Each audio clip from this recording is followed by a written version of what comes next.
We are going to jump ahead in our show. We've got a guest waiting backstage. Justin, I'm going to pass it to you for this next segment about soccer in our area, and then we'll come back to some other games Cincinnati has coming up here in May. So, Justin, take it away. I'll bring Chris in here. Yeah, so we're delighted to have Chris Bean of Cincinnati Street Soccer. So it is a organization that hosts soccer matches in the city, indoor soccer space. I have been following them on Facebook for quite some time, and man, I'd love to go out and experience that. So, Chris, we're delighted to have you. Tell us a little bit about Cincinnati Street Soccer. I think your microphone. Oh, there you go. There you go. Can you hear? Okay, cool. Can you hear me? Absolutely. Awesome. Yeah, thanks a lot for having me on today. So Cincinnati Street Soccer was originally formed in 2022 by three guys, Casey Grady, Donaldo, and Brennan Grayson. Casey actually started another branch of street soccer in Northern Kentucky. So that's been going on since 2017. But then, fast forward to 2022, we got this going. Basically, it started down at Ziegler Park, down in OTR. And then we did form a good relationship with the CRC rec centers in Cincinnati. And thankfully, they liked what our idea was, and Brennan was a big force in, partnering with them. So they gave us a spot to play. It's primarily we focus on kids from ages 7 to 13, boys and girls. Our big focus is to keep it free. I mean, it's a $2 a year membership for the CRC. And they can come in and play. We host it every Saturday morning from 9:30 to 12:30. Currently, we're at the new rec center down in Oakley. They just opened that maybe about 4 or 5 months ago, and it's a beautiful facility. It's a huge gym. We basically, kids show up around 9:30. We put music on for them. We have a huge emphasis on parents kind of staying out of it, just letting the kids play. This, and our major focus too is for kids that are interested in soccer but can't really, maybe they can't afford the whole club fee thing, and then we also have club kids come too. So it's a really kind of diverse mix of boys and girls. Kids that have a lot of experience, kids that don't have a lot of experience. Myself, Donaldo, Brennan, Zach is also a part of our group. We basically just split the teams up. We try and split them up into somewhat of a fair teams. Have some older kids with some of the younger kids, and they just play.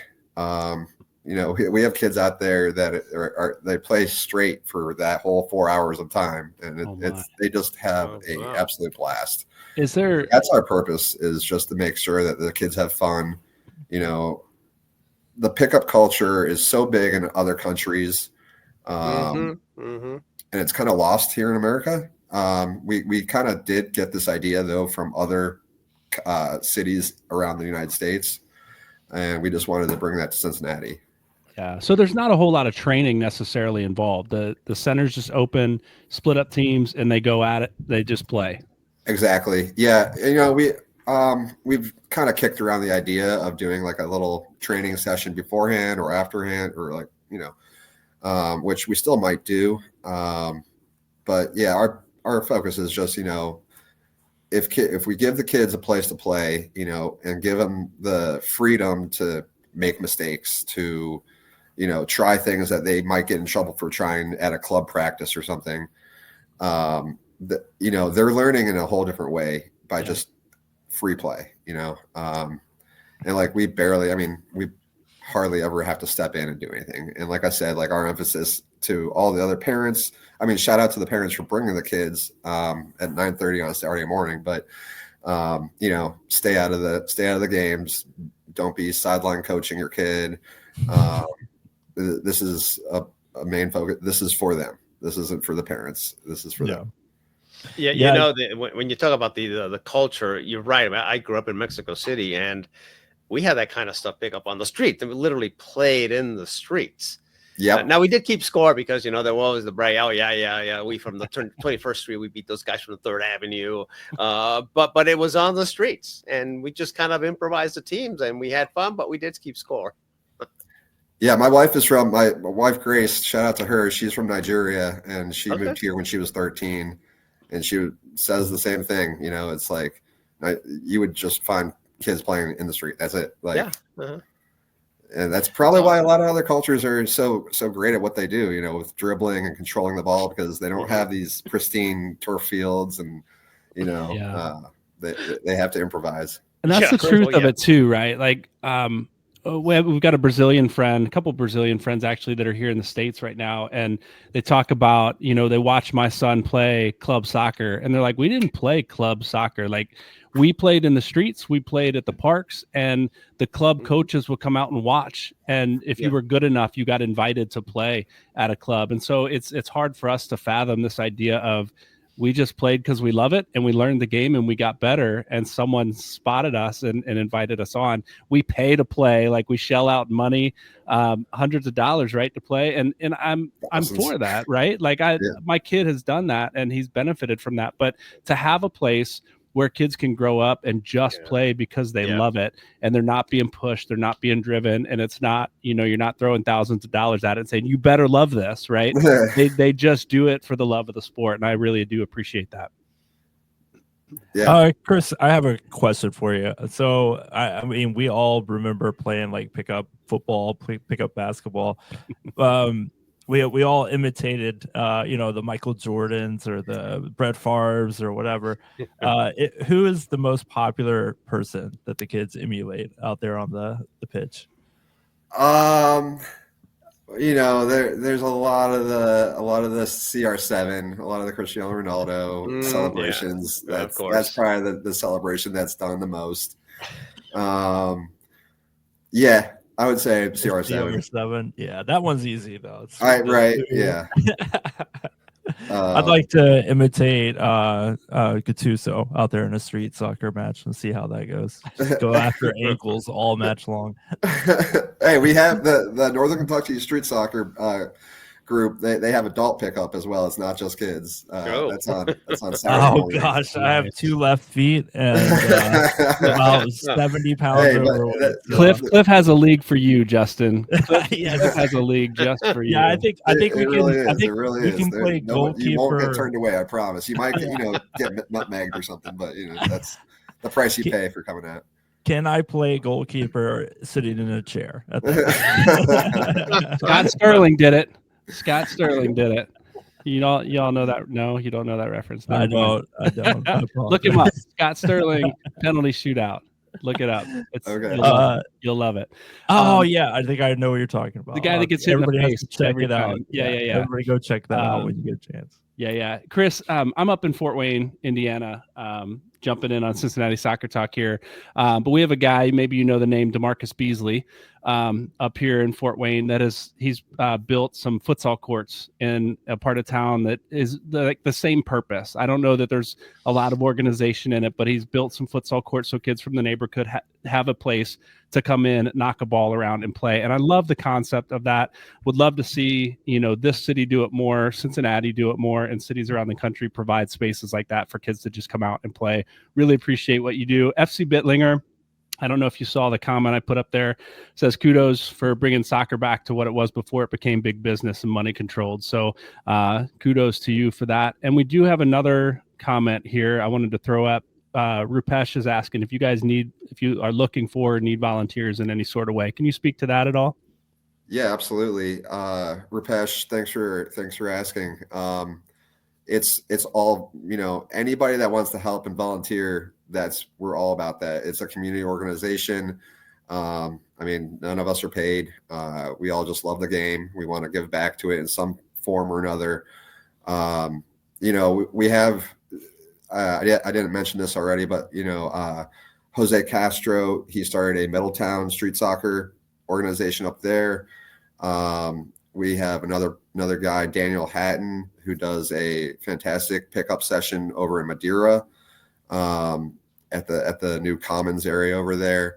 I mean, they see tons of kids showing up in the summer. And so, yeah, I mean, just come out to a session and check us out. And if whatever ideas you have, we're all about, a collective effort, and just trying to give the kids a platform to learn the game, have fun with the game. Awesome. I was just going to ask, Justin, do you have any other questions? Because I was just going to ask, like, where can people find you if they are looking? How can they reach out to you? Email, social media? How can they get in touch with you if they want to be part of it?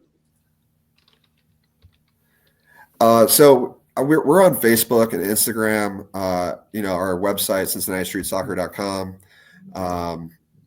Any three of those methods, if you can try and log on and shoot us a message, we'll get back to you pretty quickly.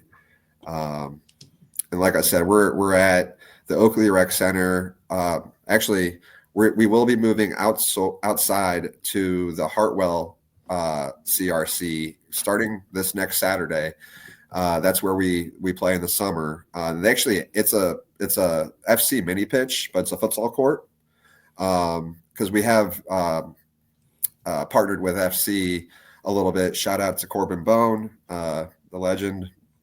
He's a great guy. He made the effort into wanting to get involved with us, and he showed up with Gary the Lion, Omar Cummings, Haley Racer, Cool. To one of our sessions. It was over the course of the winter, and that was obviously a really popular day. There was probably 60 kids that showed up to that one. Normally we have about, anywhere from 20 to 30, 35 kids show up every Saturday. But